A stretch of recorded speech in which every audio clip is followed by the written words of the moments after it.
आज से लगभग 2,25,000 साल पहले की बात है। ग्रीस देश में आर्किमिडीज नाम के एक महान वैज्ञानिक रहते थे।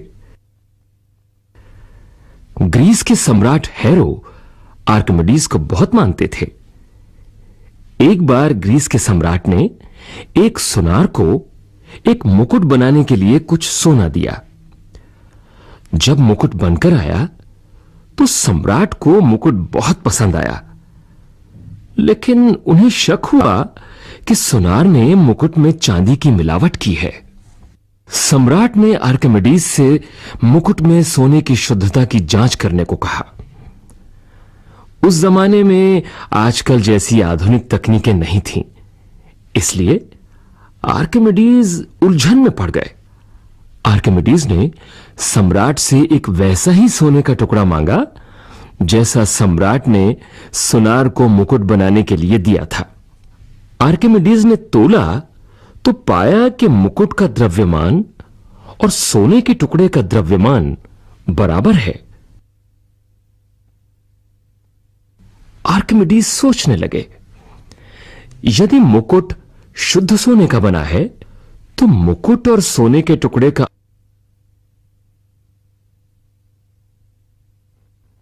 आयतन भी बराबर होना चाहिए।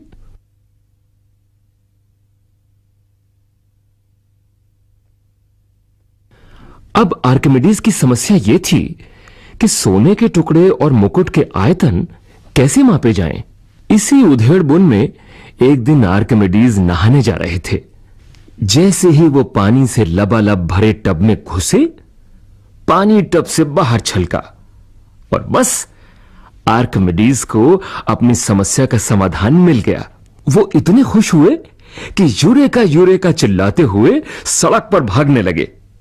यूरेका का मतलब मिल गया।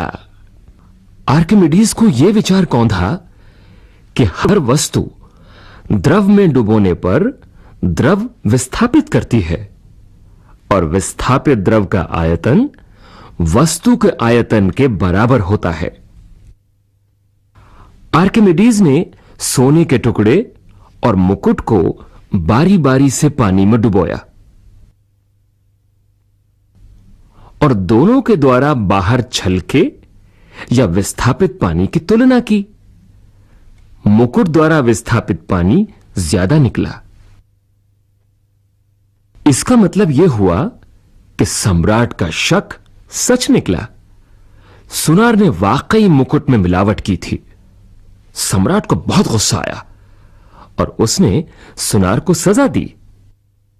पर आर्किमिडीज की कहानी अभी खत्म नहीं हुई। आर्किमिडीज ने यह महसूस किया कि कोई वस्तु जब पानी में डुबोई जाती है तो पानी के अंदर वस्तु का भार कम प्रतीत होता है।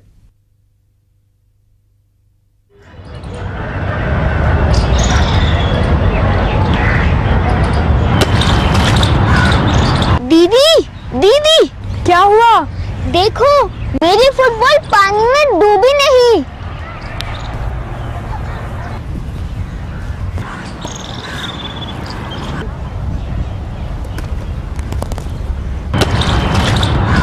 दीदी, पत्थर तो पानी में डूब गया, लेकिन मेरी फुटबॉल तो पानी में डूबी नहीं। ऐसा क्यों? तुम्हें क्या लगता है? क्योंकि फुटबॉल हल्की है और पत्थर भारी है। ये सिक्का, ये तो तुम्हारी बॉल से बहुत हल्का है। इसे पानी में डाल के देखते हैं कि क्या होता है। डूब जाएगा। अगर ऐसा है तो जहाज पानी पे क्यों तैरता है? वो तो पत्थर से बहुत भारी होता है। तो क्या कारण है? इसके लिए तुम्हें आर्किमिडीज का नियम समझना होगा। दीदी, क्या पानी के अंदर वस्तु वाकई में हल्की लगती है? शायद। चलो करके देखते हैं। वो पत्थर उठाओ और इसे पानी में डालो। अब इसे धीरे धीरे उठाओ। सच में दीदी, पानी के अंदर वस्तु वाकई में हल्की लगती है। बाहर निकाला तो ये भारी लगा। पर दीदी, ऐसा क्यों? ऐसा इसलिए क्योंकि पानी पत्थर पे ऊपर की तरफ एक बल लगा रहा है, जिसकी वजह से पत्थर पानी के अंदर हल्का और पानी के बाहर भारी लगता है। इस बल को कहते हैं उत्प्लावन बल।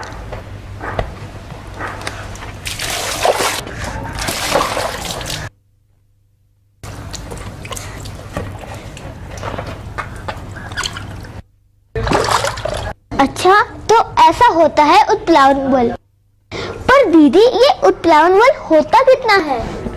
शायद यही सवाल आर्किमिडीज के मन में भी आया होगा और उन्होंने इस सवाल का जवाब खोजा। क्या तुम्हें पता है ये क्या है? हाँ, स्प्रिंग बैलेंस। अब मैंने ये पत्थर इस स्प्रिंग बैलेंस में लटकाया। अब बताओ इसका भार क्या है? 80 ग्राम के तुल्य भार। अब इसे अपनी कॉपी पे लिखो। अब मैं ये पत्थर इस पानी में डालूंगी। देखो इससे क्या होता है।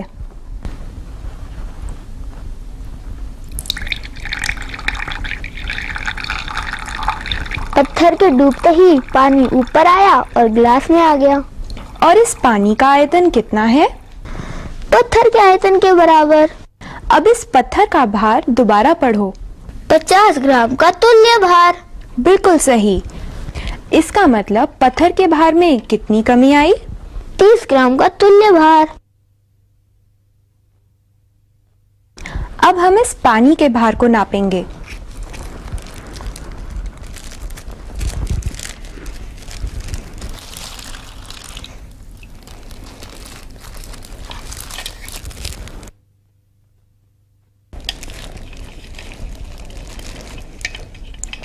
अब इस पानी का भार कितना है?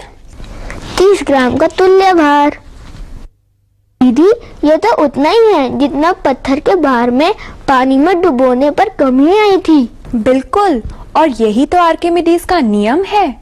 आंशिक या पूर्ण रूप से डूबी हुई किसी भी वस्तु पर लगने वाला उत्प्लावन बल उसके द्वारा विस्थापित तरल के भार के बराबर होता है।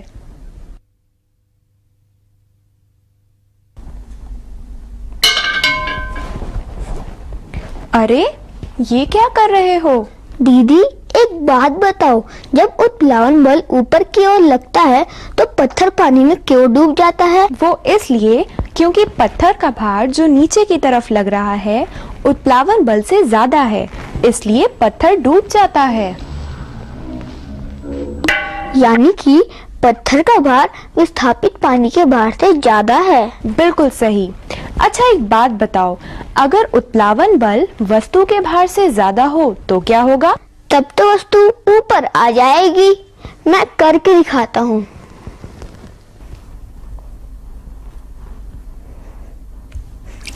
जैसे जैसे गेंद का कुछ भाग पानी के ऊपर आता है, उस पर लगने वाला उत्प्लावन बल भी कम होता है। एक स्थिति ऐसी आती है जब गेंद का भार और उस पर लगने वाला उत्प्लावन बल बराबर हो जाते हैं। ऐसे में गेंद तैरने लगती है। मैं देखता हूँ कि इन सब चीजों में से कौन सी चीज पानी में डूबेगी और कौन सी चीज पानी में तैरेगी। चलो दिखाओ। अरे, ये तो तैर रहा है। ये भी तैर रही है। ये भी तैर रही है।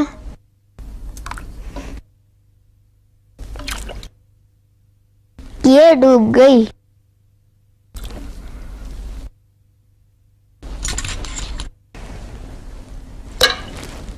ये डूब गई। ये भी डूब गए। ये भी डूब गया।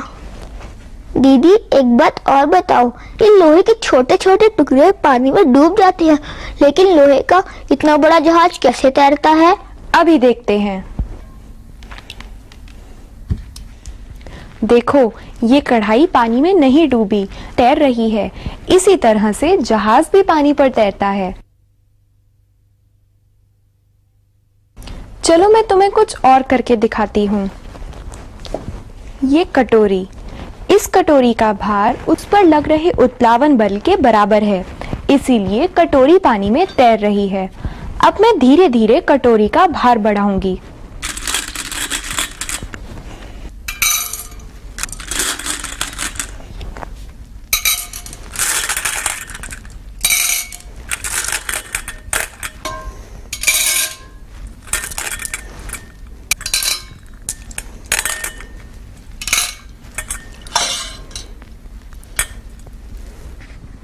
एक स्थिति ऐसी आती है जब कटोरी का भार उस पर लग रहे उत्प्लावन बल से ज्यादा हो जाता है और ऐसे में कटोरी डूब जाती है।